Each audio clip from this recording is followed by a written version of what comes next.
The morning light filters through the half-open blinds, casting golden stripes across the bedroom floor. I sit on the edge of the bed, elbows on my knees, staring down at the hardwood. My fingers dig into my scalp as I try to quell the whirlwind in my chest. How did we get here? Her alarm went off hours ago. I barely stirred as she slipped out of bed, her movements practiced and precise. There was no kiss goodbye, no whispered, "See you later," just the soft creak of the door and the faint scent of her eucalyptus lotion lingering in the air. I glance at the clock. 8:17 a.m. She's been gone for 2 hours. I know exactly where she is, the same place she's been every morning, evening. And, if I'm honest, most weekends for the past 8 months. The gym. My stomach knots as I recall last night's argument. Her words, sharp and clipped, still echo in my mind. I'm doing this for me, for my health. Why can't you just be supportive? I am supportive, I want to scream. Or at least I was. At first, I admired her determination. When she bought her first pair of shiny new running shoes, I teased her about becoming a gym rat, and we laughed together. When she started meal, prepping with precision that would make a chef jealous, I joined in, trying to match her enthusiasm. But now it feels like the gym isn't just part of her life. It's her life. And everything else, our conversations, our date nights, our intimacy, has become collateral damage. I rise from the bed and walk to the window. Outside, the world hums with life. A woman pushes a stroller down the sidewalk, her laughter carried on the crisp morning air. A couple jogs past, their strides synchronized, smiles radiant. The irony isn't lost on me. My phone buzzes on the nightstand, jolting me from my thoughts. A quick glance reveals her name. Finally, "Hey," I answer, trying to keep the relief out of my voice. "Hey." Her tone is breathless, likely from the treadmill or her latest hit circuit. "Just wanted to let you know I'm running a bit late. Thought I'd squeeze in an extra set." Of course, I bite back the urge to comment, instead forcing a neutral response. "Okay." There's a pause, the silence between us stretching like a rubber band about to snap. "You okay?" she asks, her voice softer now, almost hesitant. I close my eyes, leaning my forehead against the cool glass. No, I'm not okay. But the words refuse to form. "Yeah," I lie, my voice a strained whisper. "I'm fine." She doesn't push, and a part of me aches at her acceptance. "All right, I'll be home soon." The call ends, leaving me alone with the lingering hum of the dial tone and the ache in my chest. I slide the phone back onto the nightstand and exhale a shaky breath. This isn't just about the gym. It's about what we're losing. What we've already lost. The small, quiet moments that used to fill our days, the laughter that came so easily, the connection that felt as natural as breathing. I turn back to the room, taking in the unmade bed and the faint imprint of her body on the mattress. This can't go on. As I head to the kitchen to make coffee, my mind churns with unspoken words and unresolved questions. How do I bring her back? Or, is she even mine to bring back anymore? The morning light filters through the half-open blinds, casting golden stripes across the bedroom floor. I sit on the edge of the bed, elbows on my knees, staring down at the hardwood. My fingers dig into my scalp as I try to quell the whirlwind in my chest. How did we get here? Her alarm went off hours ago. I barely stirred as she slipped out of bed, her movements practiced and precise. There was no kiss goodbye, no whispered, "See you later," just the soft creak of the door and the faint scent of her eucalyptus lotion lingering in the air. I glance at the clock. 8:17 a.m. She's been gone for 2 hours. I know exactly where she is. The same place she's been every morning, evening, and, if I'm honest, most weekends for the past 8 months. The gym. My stomach knots as I recall last night's argument. Her words, sharp and clipped, still echo in my mind. I'm doing this for me, for my health. Why can't you just be supportive? I am supportive. I want to scream. Or at least I was. At first, I admired her determination. When she bought her first pair of shiny new running shoes, I teased her about becoming a gym rat, and we laughed together. When she started meal, prepping with precision that would make a chef jealous, I joined in, trying to match her enthusiasm. But now it feels like the gym isn't just part of her life, it's her life. And everything else, our conversations, our date nights, our intimacy, has become collateral damage. I rise from the bed and walk to the window. Outside, the world hums with life. A woman pushes a stroller down the sidewalk, her laughter carried on the crisp morning air. A couple jogs past, their strides synchronized, smiles radiant. The irony isn't lost on me. My phone buzzes on the nightstand, jolting me from my thoughts. A quick glance reveals her name. Finally. "Hey," I answer, trying to keep the relief out of my voice. "Hey." Her tone is breathless, likely from the treadmill or her latest hit circuit. "Just wanted to let you know I'm running a bit late. Thought I'd squeeze in an extra set." Of course, I bite back the urge to comment, instead forcing a neutral response. "Okay." There's a pause, the silence between us stretching like a rubber band about to snap. "You okay?" she asks, her voice softer now, almost hesitant. I close my eyes, leaning my forehead against the cool glass. No, I'm not okay. But the words refuse to form. "Yeah," I lie, my voice a strained whisper. "I'm fine." She doesn't push, and a part of me aches at her acceptance. "All right, I'll be home soon." The call ends, leaving me alone with the lingering hum of the dial tone and the ache in my chest. I slide the phone back onto the nightstand and exhale a shaky breath. This isn't just about the gym. It's about what we're losing, what we've already lost. The small, quiet moments that used to fill our days, the laughter that came so easily, the connection that felt as natural as breathing. I turn back to the room, taking in the unmade bed and the faint imprint of her body on the mattress. This can't go on. As I head to the kitchen to make coffee, my mind churns with unspoken words and unresolved questions. How do I bring her back? Or, is she even mine to bring back anymore? The coffee pot gurgled as the aroma of dark roast filled the kitchen. I stared out the window, mug in hand, trying to quell the gnawing suspicion that had taken root in my chest over the past few weeks. Something felt off. It wasn't just the time she spent at the gym.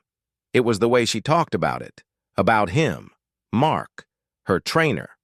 At first, his name had come up in casual conversation. "Mark showed me this new stretch today," or "Mark says I'm really making progress with my deadlifts." But gradually, his presence in her life began to overshadow everything else. She lit up when she mentioned him, her voice carrying a spark of enthusiasm that used to be reserved for us. "Stop it." I shook my head, trying to push the thoughts away. "You're just being paranoid." But paranoia had a way of planting itself firmly, spreading its roots deep. And now, I couldn't ignore the growing pit in my stomach.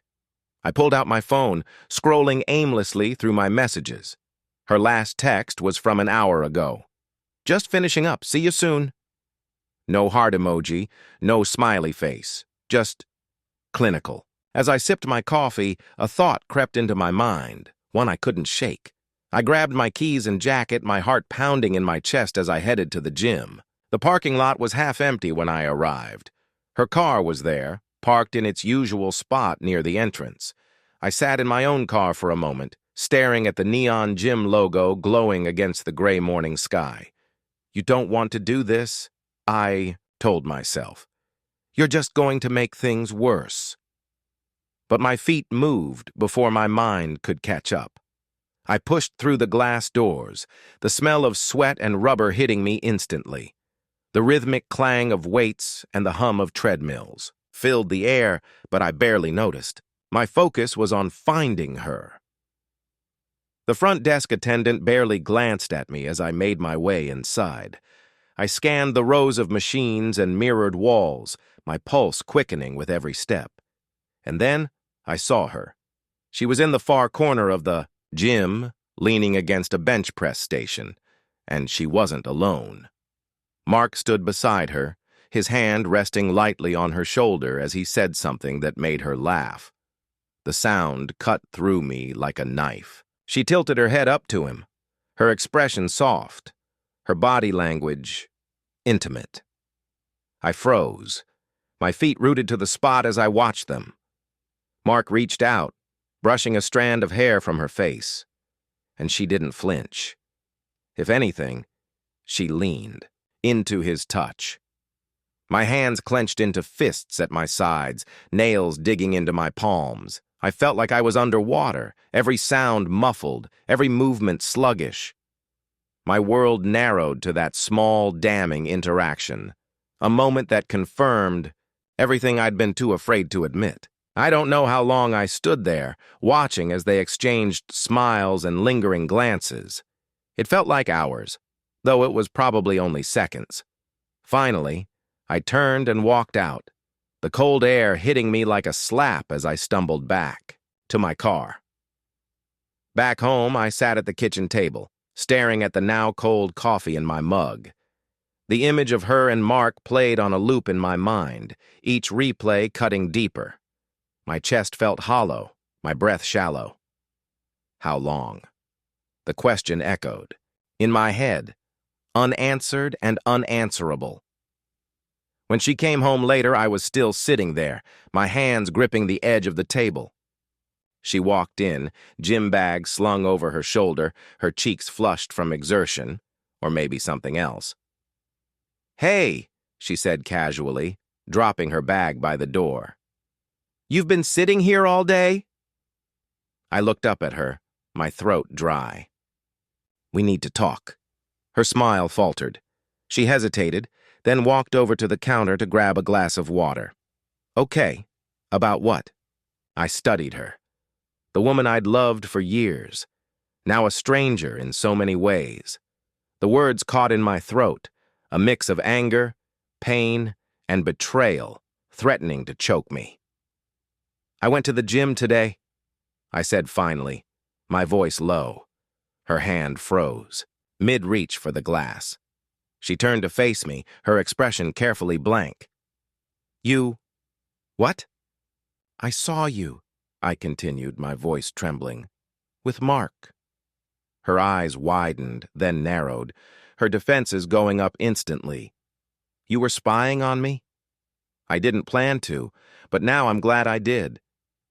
I stood, my chair scraping, loudly against the floor. "So, tell me, how long has this been going on?"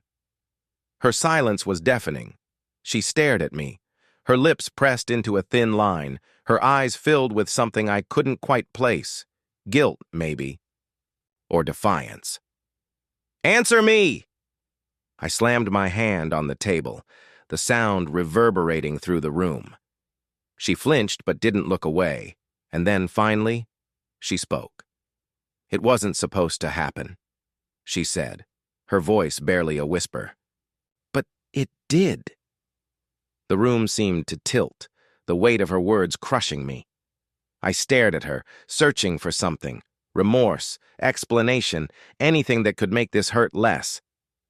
Her words hung in the air, each syllable slicing through me like broken glass. My chest tightened, a storm of emotions swirling inside, anger, disbelief, pain.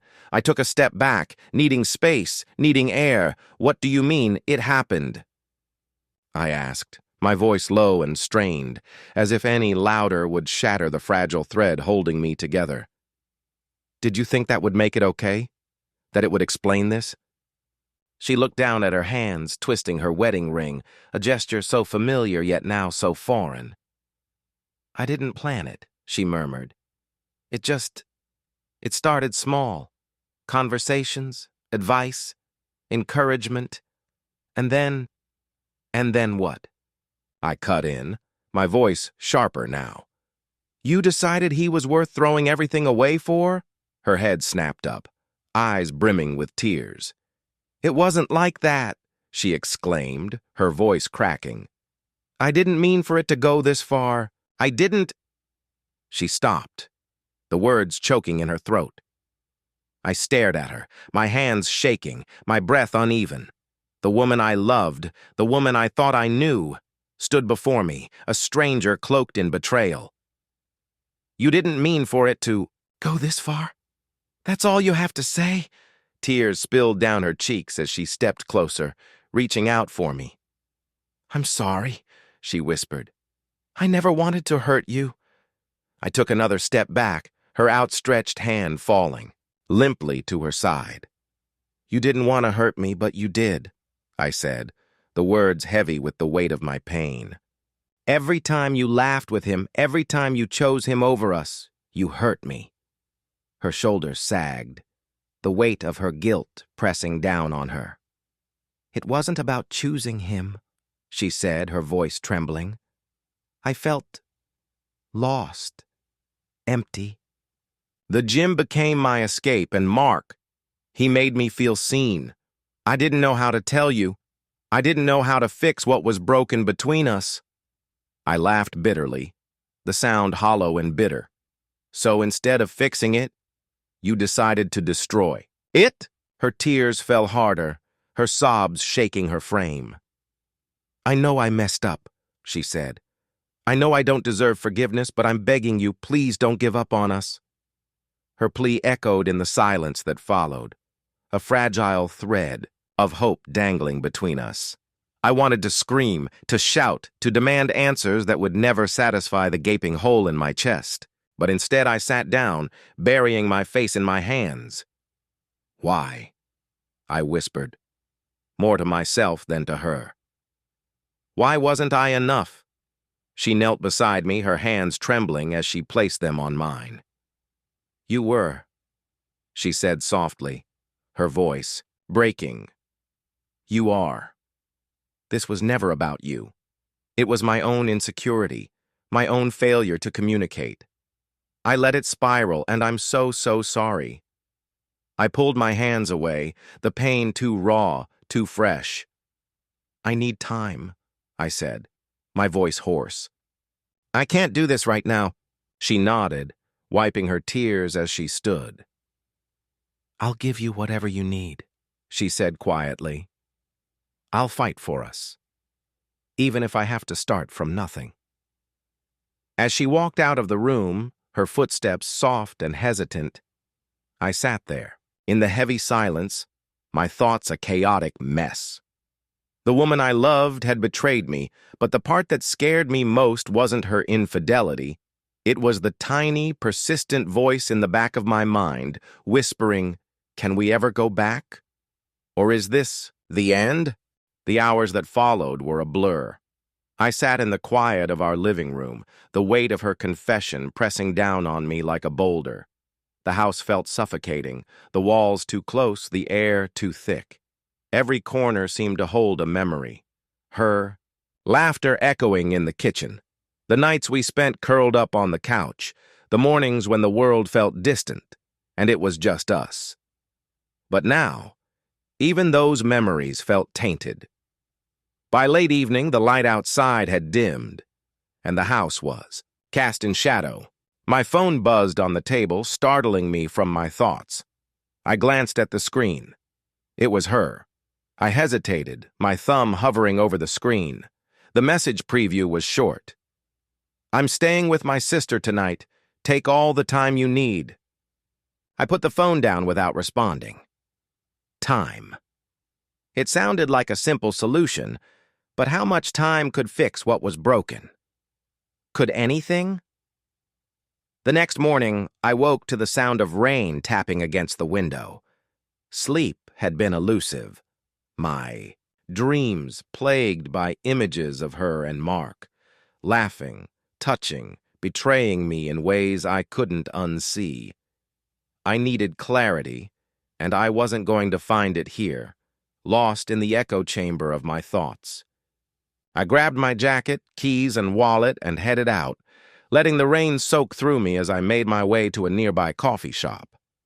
The place was quiet, the hum of soft jazz blending with the muted chatter of a few early risers. I ordered a black coffee and took a seat by the window, staring out at the rain-slick streets.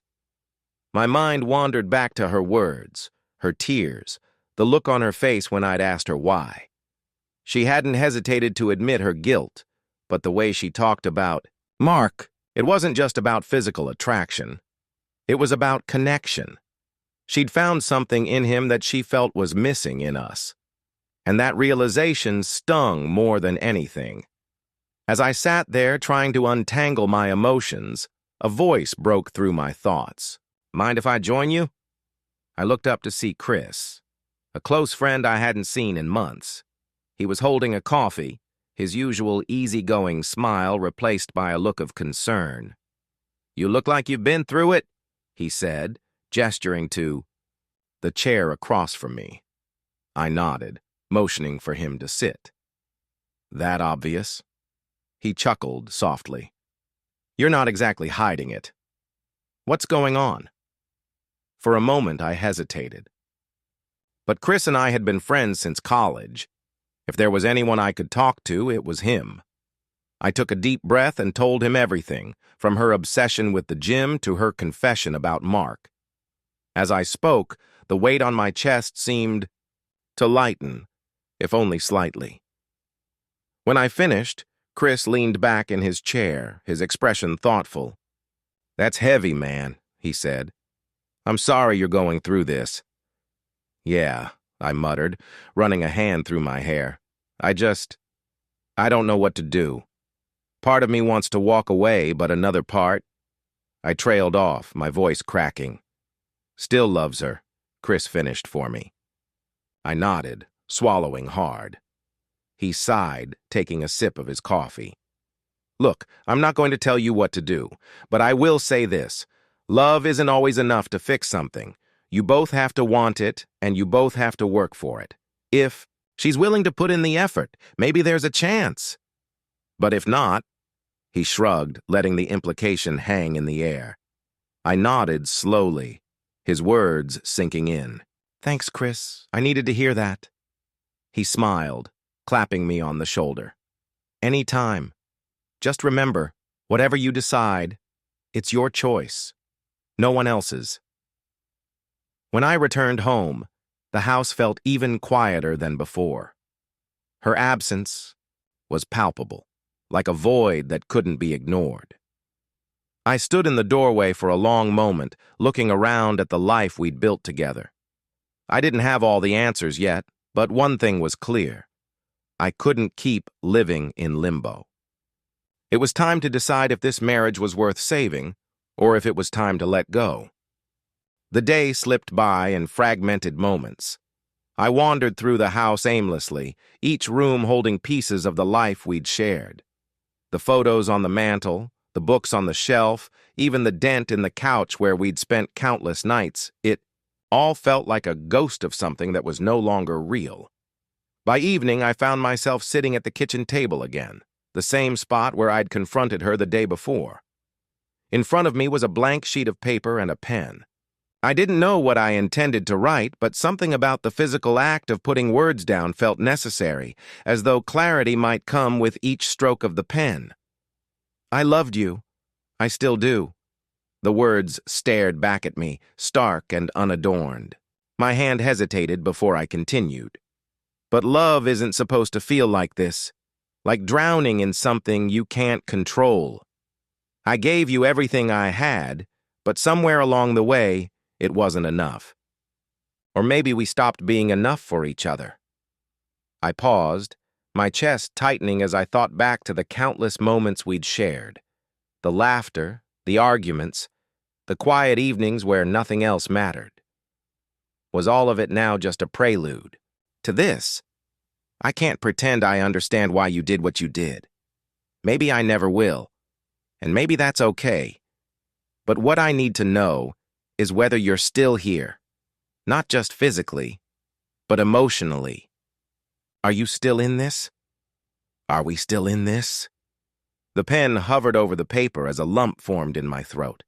I didn't know if I was writing to her, to myself, or to the version of us that had once been unbreakable. I'm not perfect. I know I've made mistakes too, and maybe I didn't see the cracks forming.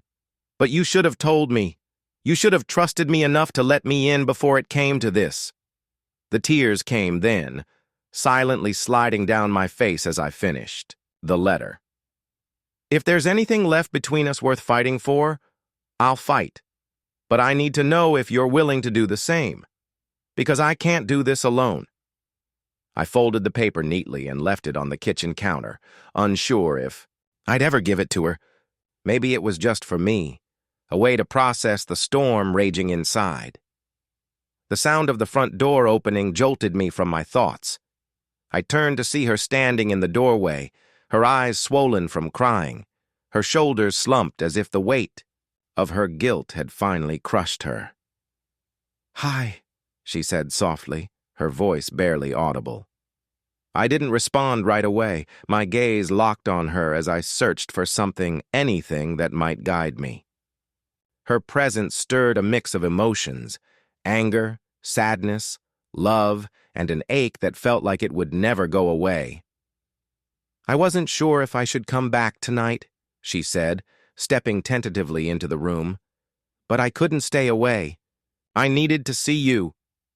I gestured for her to sit across from me, the kitchen table suddenly feeling like a battlefield. She sat down, her hands clasped tightly in her lap, her gaze darting between me and the floor. "I've been thinking," I said finally, my voice steadier than I expected, "about us, about what happens next." Her eyes filled with tears, and she nodded slowly. "I have too," she whispered. "And I know I don't deserve another chance. But if there's even the smallest part of you that's willing to try, I'll do whatever it takes. I'll go to therapy, I'll quit the gym, It's not about quitting the gym," I interrupted, my tone firm but not unkind. "It's about why this happened in the first place. If we don't figure that out, nothing else will matter." She looked at me, her expression raw and vulnerable. "You're right," she said. "I've been running from my feelings for so long that I didn't even realize I was running away from you too. But I'm ready to face it now. I'm ready to face everything. If you'll let me." The room fell silent, the weight of her words pressing down on us both. I wanted to believe her, to believe that this could be the start of something new. But trust wasn't something that could be rebuilt overnight. "I'm willing to try," I said finally, my voice quiet but resolute. "But this isn't going to be easy, and it's going to take time." She nodded, tears streaming down her face as relief washed over her. "I'll wait as long as it takes," she said. "I'll do whatever it takes." As we sat there, the rain tapping softly against the windows, I realized that this was only the beginning. The road ahead would be long and uncertain, but for the first time in what felt like forever, there was a flicker of hope, a fragile, tenuous thing that we would have to fight to keep alive. The days that followed were fraught with tension, each one a cautious step on unsteady ground. We didn't rush back to normalcy because there was no going back, not to the way things had been before.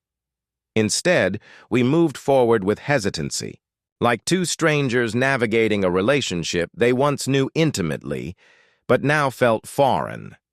She suggested therapy first, and to my surprise, it wasn't an empty promise. By the end of the week, we were sitting in the waiting room of a couple's counselor. The space smelled faintly of lavender, and soothing instrumental music played softly in the background. Despite the calm surroundings, my nerves were frayed, my palms damp as I fidgeted with the zipper of my jacket. When the counselor, Dr. Rowe, called us in, I followed her into the room with a mixture of apprehension and curiosity. She was a woman in her early 50s, her graying hair tied neatly into a bun. Her presence was warm but authoritative, like someone who could hold space for even the messiest emotions without flinching. "So," Dr. Rowe said after we were seated, "why don't we start with why you're here?" Neither of us spoke at first. The silence stretched between us like a chasm until she finally broke it. "I betrayed him," she said quietly, her voice trembling. "I hurt him in a way I never thought I could, and I don't know how to fix it." Her confession hung in the air, raw and unfiltered. I looked at her, seeing the weight of her guilt etched into her face. But I wasn't ready to let that pain go, not yet. Dr. Rowe nodded, her gaze shifting to me. "And how are you feeling about all of this?" I hesitated, my throat tight. "Angry," I admitted. "Hurt. Confused. I keep replaying everything in my head, wondering what I missed, what I did wrong." "It's natural to feel that way," Dr. Rowe said gently. "But it's important to remember that infidelity isn't just about one person's actions. It's often a symptom of deeper issues within the relationship." I bristled at her words, my jaw tightening. "So what? This is my fault too?" "No," Dr. Rowe said firmly. "Responsibility for the betrayal lies with the person who made that choice. But if you want to move forward, we have to look at the bigger picture. What led you here, and what needs to change for the relationship to heal." I exhaled slowly, my anger deflating as quickly as it had risen. "I don't know if I can ever trust her again," I said, my voice barely above a whisper. Dr. Rowe nodded, her expression compassionate. "Trust is one of the hardest things to rebuild after it's been broken. But it's not impossible. It takes time, consistency, and a willingness to confront the pain instead of avoiding it." The sessions became a weekly ritual, each one peeling back layers of our relationship we hadn't dared to examine before. We talked about the distance that had grown between us, the ways we'd both failed to communicate our needs. She admitted to feeling invisible, trapped in a cycle of self-doubt that she tried to outrun in the gym. I admitted to burying myself. In work, mistaking financial stability for emotional connection. It was messy and uncomfortable, but with each conversation, something shifted. She began to take accountability, not just for the affair, but for the choices that led her there. I began to confront my own flaws, my tendency to retreat into silence instead of addressing problems head-on. One night, several weeks into therapy, we found ourselves sitting on the couch together, the TV playing softly in the background. It was the closest we'd been in months, and yet the space between us felt vast. "I've been thinking about something," she said suddenly, her voice breaking the quiet. "What is it?" I asked, my heart quickening. "I want to quit the gym," she said. "Not because I'm running away from it, but because I need a fresh start. I've been using it as a crutch for too long. I need to find healthier ways to cope, and to focus on us." Her words took me by surprise. For the first time, I saw a glimmer of the woman I fell in love with, not perfect, but willing to fight for what mattered. "Okay," I said after a moment, my voice steady, "but only if it's what you truly want, not just for me, but for yourself." She nodded, her eyes meeting mine. "It is." As we sat there, the silence between us no longer felt like a barrier, but a space where something new could grow. The road ahead was still uncertain, but for the first time in a long time, I felt a flicker of hope. Maybe, just maybe, we could find our way back to each other. The next few months were a delicate balancing act, like learning to walk on a tightrope suspended above a canyon. Therapy became a cornerstone, not just for us as a couple, but also individually. She started seeing a personal therapist to delve deeper into her struggles with self-worth and the choices that led her to betray me. I did the same, exploring my tendency to internalize emotions and avoid confrontation. It wasn't easy. Some days were better than others, filled with cautious smiles and small moments of connection. Other days felt like we were back at square one, the wounds too fresh, the hurt too raw. But we kept showing up, kept trying, even when it felt like we were climbing a mountain with no clear view of the summit. One afternoon, I came home to find her sitting at the kitchen table, surrounded by papers. Her face was focused, her brow furrowed in thought. "What's all this?" I asked, setting my keys down on the counter. She looked up, her expression softening. "I've been thinking about what Dr. Rose said, about finding new ways to connect with each other. So, I made a list of things we can do together, things we've never tried before." I walked over, scanning the papers. They were filled with ideas, cooking classes, hiking trips, dance lessons, even a couple's retreat. It was unexpected. "You've really been thinking about this," I said, surprised. "I have," she admitted. "I want to rebuild this with you. But I know it can't just be about fixing what's broken. We need to create something new, something better." Her sincerity hit me like a wave, and for a moment, I didn't know what to say. Then I nodded, a small smile tugging at the corners of my mouth. "Okay, let's start with one." Our first attempt was a cooking class at a local community center. It was awkward at first, standing side by side as the instructor explained the intricacies of making homemade pasta. We fumbled with the dough, our hands brushing occasionally, each touch a reminder of the intimacy we were trying to reclaim. By the end of the class, we were laughing, genuinely laughing, as we surveyed the lumpy, uneven noodles we'd created. It wasn't perfect, but it was ours. And for the first time in a long time, it felt like we were on the same team again. As the weeks turned into months, those small moments began to add up. We rediscovered the joy of simply being together. Whether it was trying a new activity or sitting on the couch, lost in conversation. Trust didn't come all at once, but with every shared experience it grew, slowly, tentatively, but undeniably. There were still challenges, of course.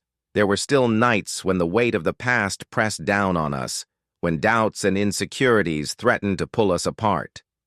But we faced those moments together, choosing to fight for what we had instead of letting it slip away. One evening, as we sat on the back porch watching the sun dip below the horizon, she turned to me with a look I hadn't seen in a long time, hopeful, vulnerable, and deeply sincere.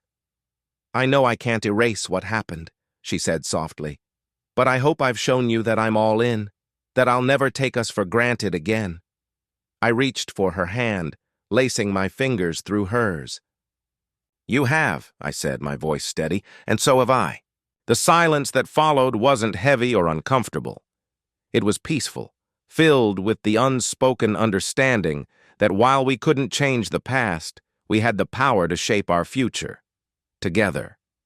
And in that moment, as the last rays of sunlight bathed us in a warm, golden glow, I realized that we were no longer the same people we'd been when this journey began. We were stronger, wiser, and more deeply connected than ever before. For the first time in what felt like forever, I truly believed that we would be okay. The changes didn't happen overnight, but the seeds we planted during those difficult months began to take root. The gym was no longer her sanctuary, and we found new ways to carve out time together, ways that didn't involve the weights or the treadmill, but instead a shared commitment to each other. She threw herself into her personal growth, not just for the sake of our marriage, but for herself. She found a new passion in art, something she had dabbled in years ago, but abandoned in the chaos of life. I often came home to see her at the dining table, brushes and paints spread out before her, her face relaxed in a way I hadn't seen in a long time. "It's like therapy," she said one evening when I asked about it, "but quieter. It helps me make sense of everything." I supported her wholeheartedly, even attending her first gallery showing months later. Standing by her side, watching her smile as people admired her work, filled me with a pride that made my chest ache. Our relationship wasn't perfect, but it was real. Therapy had taught us the power of honesty and vulnerability, and we leaned into that even when it was uncomfortable. We created new rituals: Sunday morning breakfasts, where we took turns making pancakes, Friday night walks through the park, and monthly check-in dates, where we talked about anything that had been weighing on us. Through it all, I discovered things about her I hadn't known, or perhaps had forgotten in the routine of daily life. She had a wicked sense of humor. That always caught me off guard. She hummed softly when she was focused, a habit I found endearing. And she loved thunderstorms, finding comfort in their chaotic beauty. One evening, as we sat on the couch watching an old movie, she turned to me, her eyes searching mine. "Do you think we'll ever stop trying so hard?" she asked softly. I considered her question, the weight of it settling over me. "I don't think so," I admitted. "But maybe that's a good thing. If we're always trying, it means we're still choosing each other, right?" She smiled at that, a small, genuine smile that reached her eyes. "I like that," she said. Choosing each other. It became our mantra, a quiet promise we made to ourselves and to each other. Months turned into a year, and the anniversary of the day I found out about her betrayal came and went. I marked it privately, not with bitterness, but with reflection. We had come so far from that place of pain and distrust. The person sitting across from me at dinner that night was no longer a stranger, but the woman I had fallen in love with all. Those years ago, changed, yes, but stronger and more resilient. As I looked at her, her laughter filling the space between us, I felt a sense of gratitude that surprised me. We had been tested in ways I never imagined, and though the scars of that time would always remain, they no longer defined us. Our love wasn't perfect, but it was ours, and it was enough. One crisp autumn evening, as we strolled hand in hand through the park, the crunch of fallen leaves beneath our feet, she paused suddenly. The golden light of the setting sun bathed her face, making her eyes gleam with an intensity that caught me off guard. "I've been thinking," she said, her voice soft but deliberate. "About what?" I asked, turning to face her fully. She took a deep breath, as if gathering her thoughts. "About us, about everything we've been through. I feel like we've worked so hard to rebuild what we lost, but I think it's time we do something. More." "More?" I echoed, unsure of where she was going. She nodded, a small tentative smile forming on her lips. "I want to renew our vows, not just as a way to celebrate how far we've come, but as a promise for the future, a fresh start." Her words hit me with a mix of emotions, surprise, warmth, and something deeper, a sense of profound connection. "You really want to do that?" "Yes," she said, her voice firm now. "I want to stand in front of you and say all the things I didn't say the first time. And I want us to write our vows together. Something that reflects who we are now, not who we were back then." I looked at her, the woman who had been both my greatest pain and my greatest joy, and I felt a swell of love that seemed to fill every corner of my being. "Okay," I said, my voice thick with emotion. "Let's do it." The weeks that followed were a whirlwind of planning.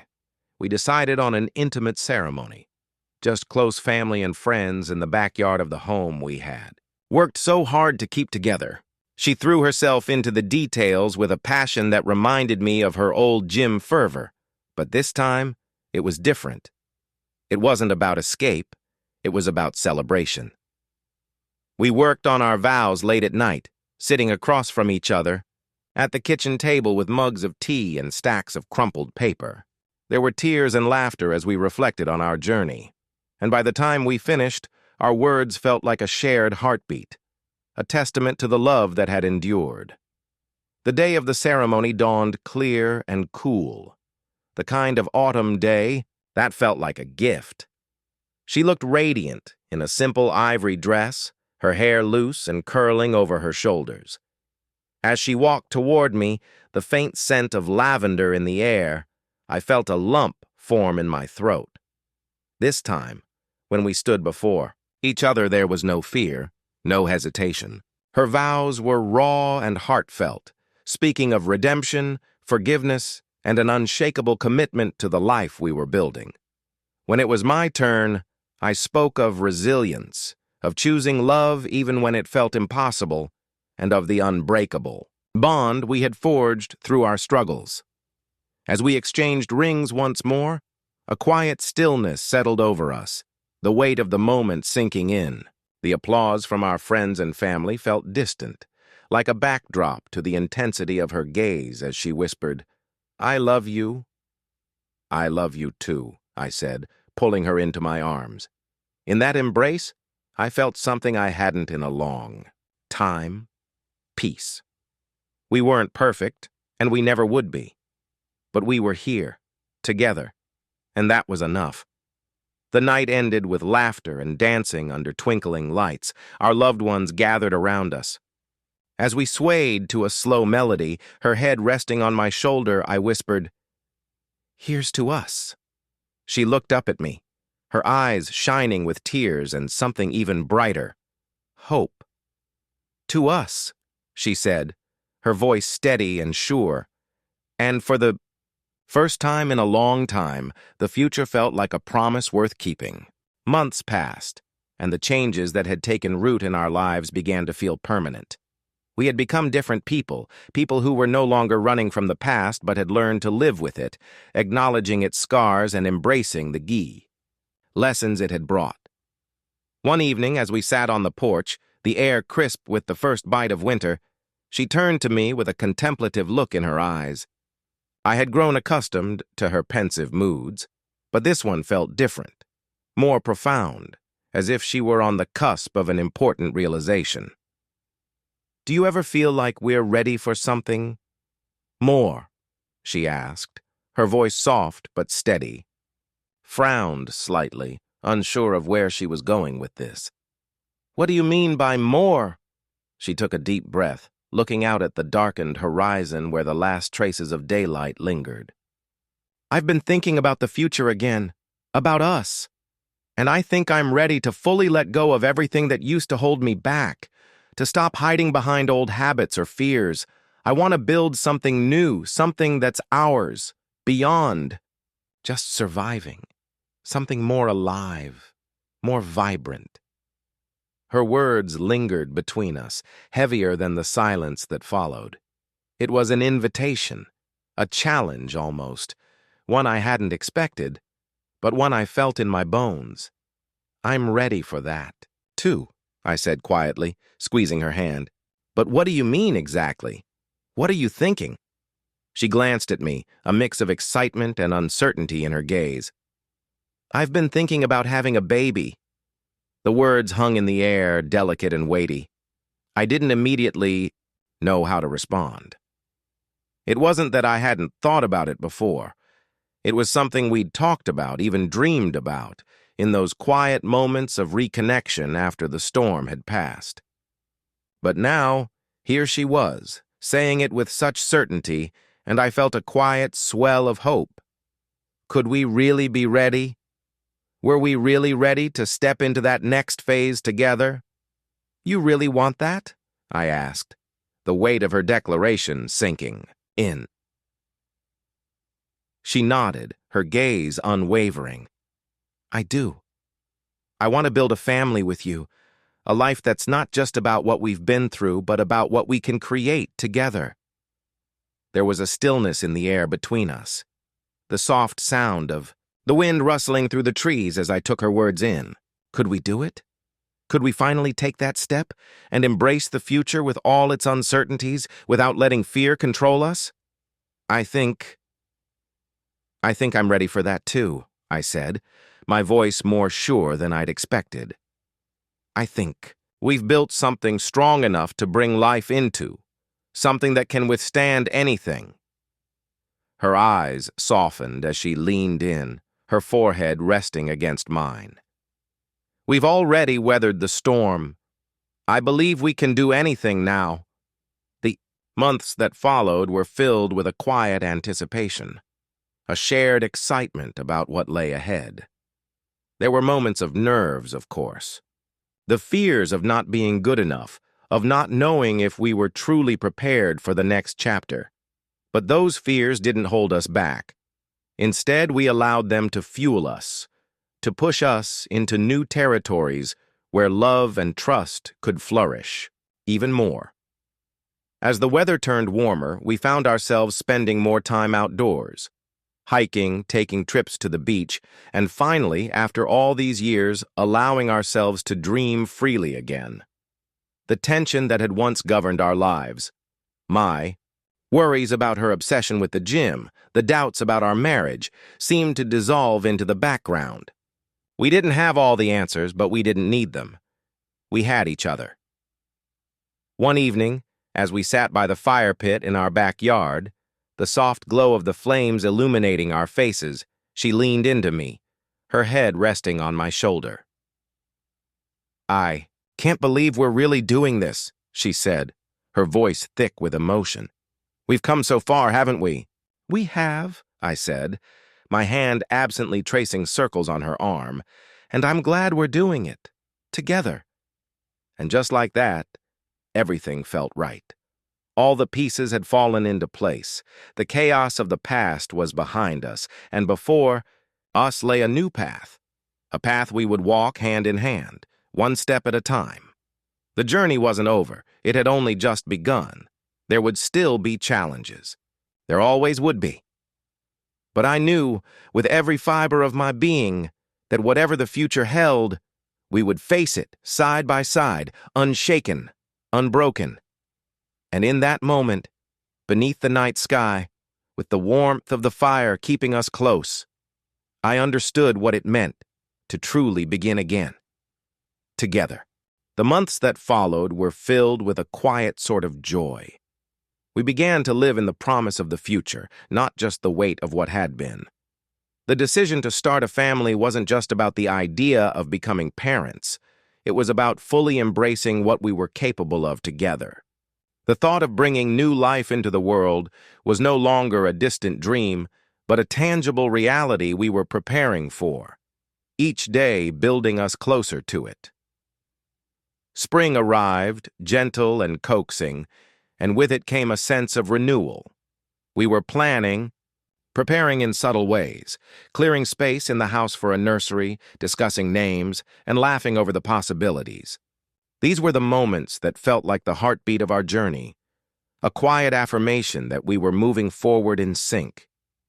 I watched her more closely during these months.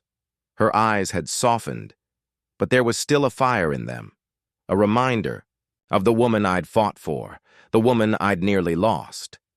She was still the same, yet somehow different, stronger, more grounded. She had reclaimed herself, and in turn, she had reclaimed us. One night, as we sat together in the living room, I noticed she was unusually quiet. I reached for her hand, my fingers brushing the warmth of her skin. "Everything okay?" I asked, sensing a change in her mood. She looked up at me, her gaze steady but distant, as though there was something on her mind she hadn't quite worked through. She exhaled deeply, her breath catching in her throat. "I'm just thinking," she said, her voice small, "about how we've changed, about how everything has changed." I studied her face, noting the furrow of her brow. I had seen this before, the subtle way she'd retreat when the weight of it all pressed too heavily on her. It was as though she feared the future, the responsibility we were about to take on, even though she knew in her heart it was right. "You're nervous, aren't you?" I said gently, sensing her hesitation.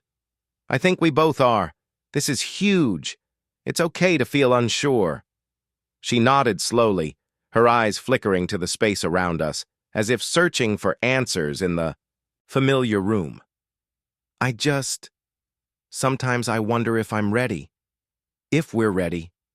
It's one thing to talk about it, to plan it, but actually becoming parents? It's terrifying. And I don't want to mess it up." The vulnerability in her voice struck me. It wasn't something I often saw in her. She had always been the one to carry us forward, to push through obstacles without showing weakness.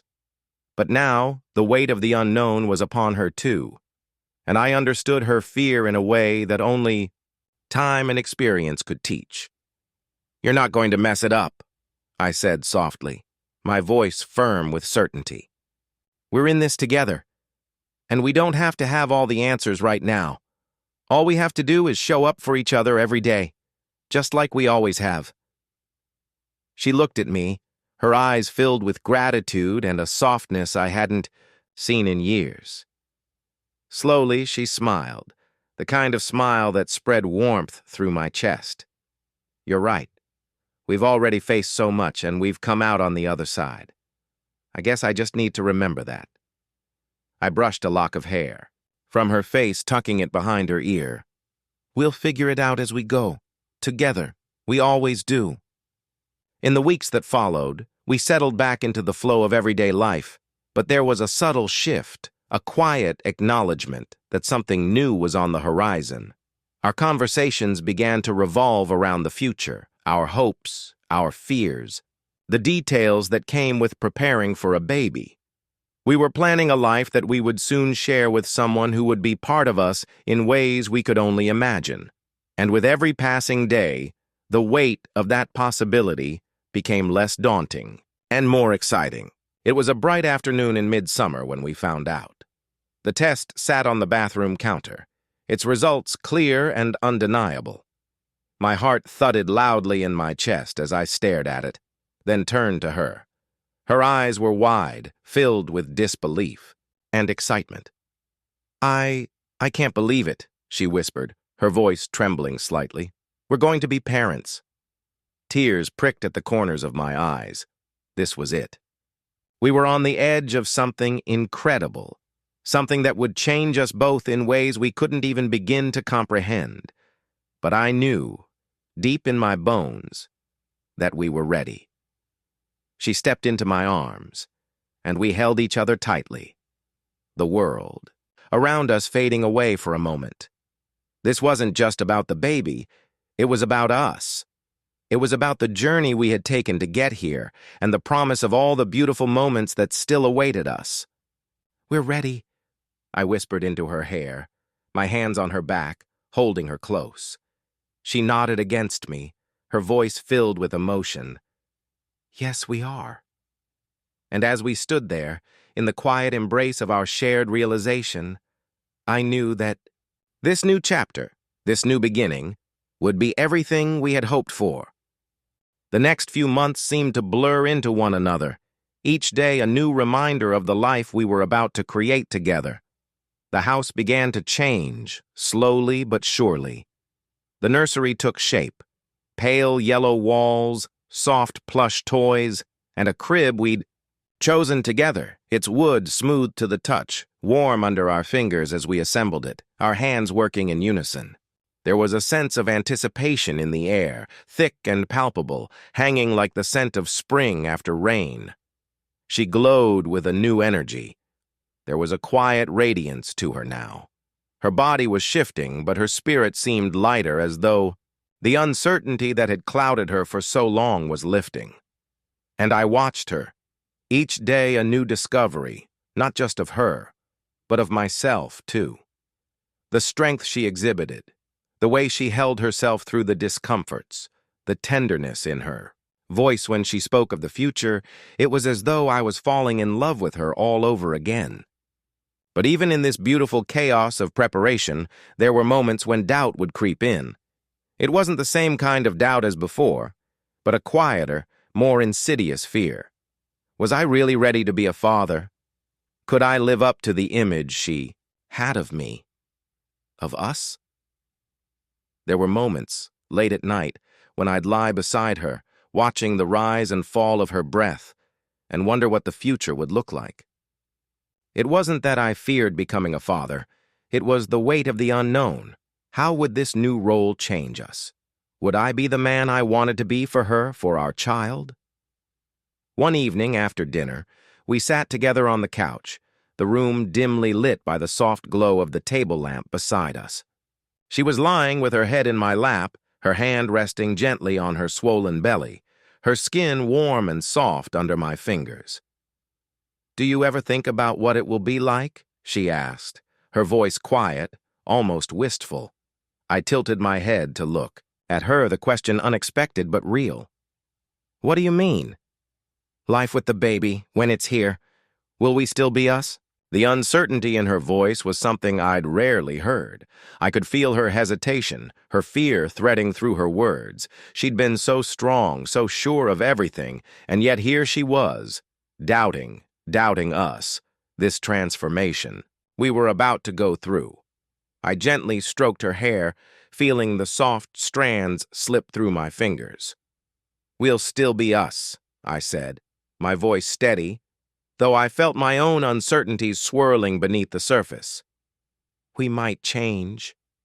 We will change. But that doesn't mean we're losing ourselves. We're just growing together."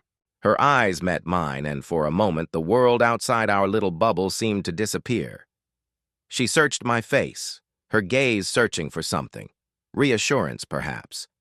I held her gaze, and for the first time in a long while, I realized that this wasn't just about the baby. It was about us, our commitment to this life, to this love, and to each other. "We'll grow," she whispered, her voice barely above a breath. "But we won't break." It was that simple truth. We won't break that kept me grounded in the weeks that followed.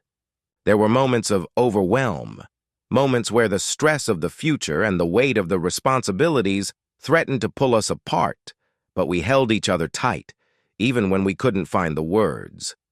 The night she went into labor was nothing like I'd imagined. I had envisioned a smooth, serene experience, one where everything unfolded with ease, where I could be the calm, collected partner she needed. But the reality was far different. It started in the early hours of the morning, the dark still heavy with the quiet of the world. I woke to her shaking me, her breath uneven, her voice strained. "I think it's time," she gasped, clutching my arm. I was instantly awake, adrenaline coursing through me, my body reacting before my mind could catch up. I could see the fear in her eyes, the uncertainty that had always been there, lurking just beneath the surface. I kissed her forehead, smoothing, a hand down her back. "We're in this together. Just breathe. We've got this." Hours later, we stood in the hospital room, the sterile smell of antiseptic thick in the air, the fluorescent lights buzzing overhead. She was holding my hand so tightly that my fingers ached, but I didn't mind. Her face was a mix of exhaustion and fierce determination, and I knew this was it, the moment that would forever change us. Her breath hitched with each contraction, and I watched her, helpless in some ways, wanting to take away her pain. But there was strength in her that I hadn't seen before, a raw, undeniable power that I could only marvel at. She was doing this.